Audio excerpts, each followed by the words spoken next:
नमस्कार. श्री स्वामी समर्थ. ऐकावी भक्तांनो श्री सत्यनारायणांची कथा. संस्कृत भाषेमधील इथे तुम्हाला संपूर्ण मराठी भाषेमध्ये ही कथा ऐकायला मिळेल. ऐका. देवा सत्यनारायणा तुमची कहाणी. काशीला शतानंद नावाचा एक ब्राह्मण राहायचा. तो अतिशय गरीब, भिक्षा मागून कुटुंबाचे पोषण करी, मनात देवाचे स्मरण करी. एकदा एक वृद्ध ब्राह्मण त्यांना वाटेत भेटला. तो शतानंदाला म्हणाला, बाबा रे, तू सत्यनारायणाला शरण जा, म्हणजे तो प्रसन्न होईल. आणि असे म्हणून तेथे प्रत्यक्ष सत्यनारायणच देवच प्रकट झाले होते.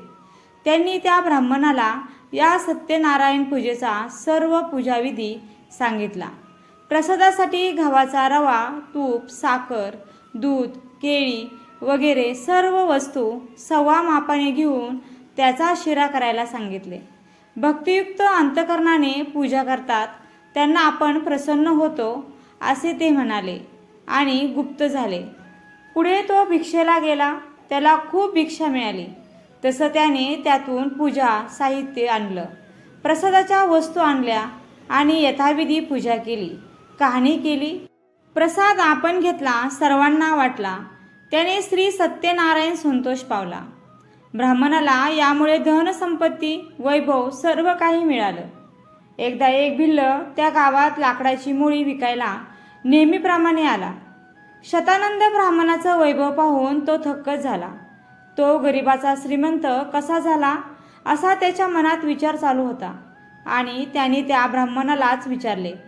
हा सगळा सत्यनारायण पूजनाचा प्रताप असल्याचे ब्राह्मणाने सांगितले.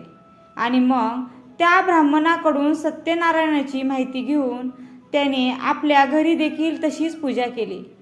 तीर्थप्रसाद केला. तो स्वतः भक्षण केला, इतरांना देखील वाटला. कथा ऐकली. त्यांनी त्याच्या मनीची इच्छा पूर्ण झाली. पुढे मणिपूरचा राजा चंद्रचूड श्री सत्यनारायणाची पूजा समारंभपूर्वक करीत होता.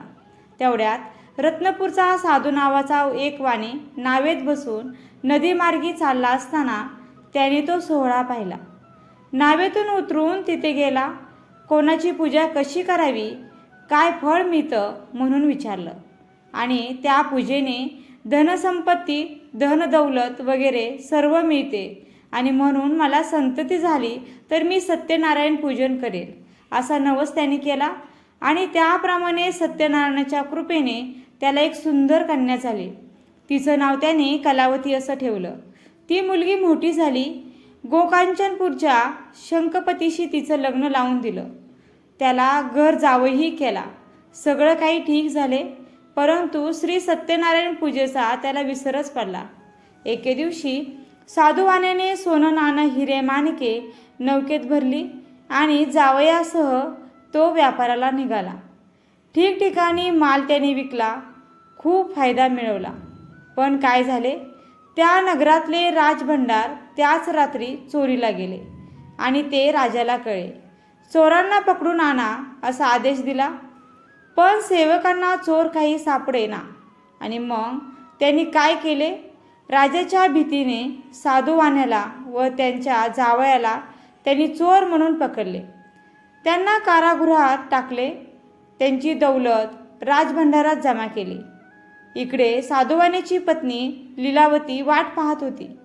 मुलगी कलावतीने शेजारी चाललेल्या श्री सत्यनारायण पूजेचा तीर्थप्रसाद भक्षण केला आणि आपला पिता व पती सुखरूप घरी परत आले तर आपण सुद्धा श्री सत्यनारायणची मनोभावे पूजा करीन असा मनोमन नवस बोलली.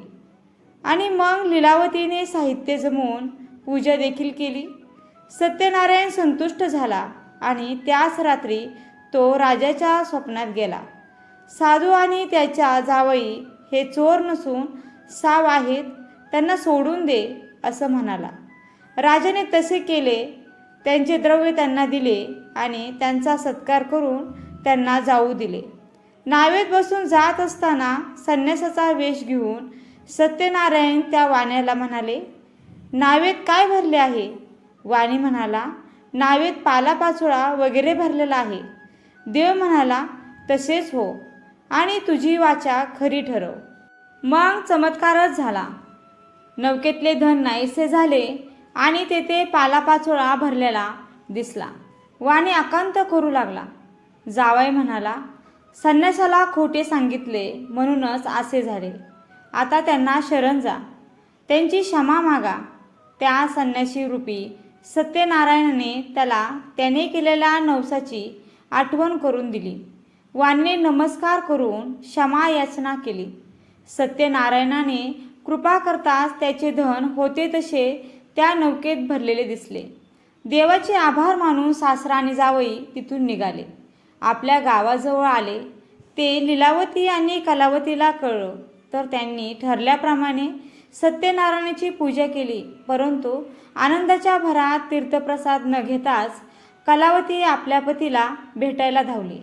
देवाचा रोष झाला आणि त्यामुळे तिचा पती नौकेसह पाण्यात बुडाला.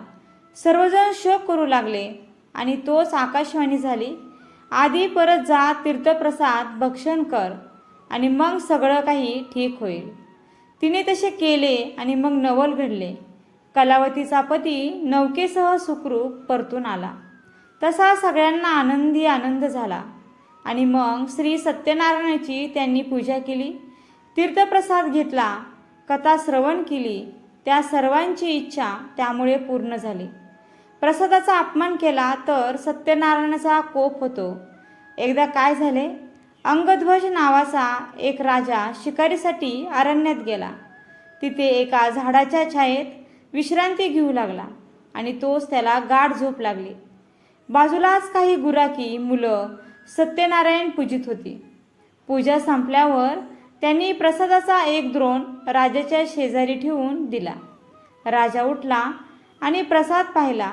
मनात म्हणाला, मी राजा आहे आणि हे गुराखी यांच्या हातचा प्रसाद कसा खायचा? आणि तो प्रसाद न घेताच राजा निघून गेला. जातो तर काय, सगळे पुत्र मरण पावलेले, प्रधान राज्य सोडून गेलेले, राजवैभव नष्ट झालेले. त्याने ओळखले प्रसाद न घेतल्यामुळेच हे सगळं घडलं असावं. लगेच तो परत अरण्यात गेला.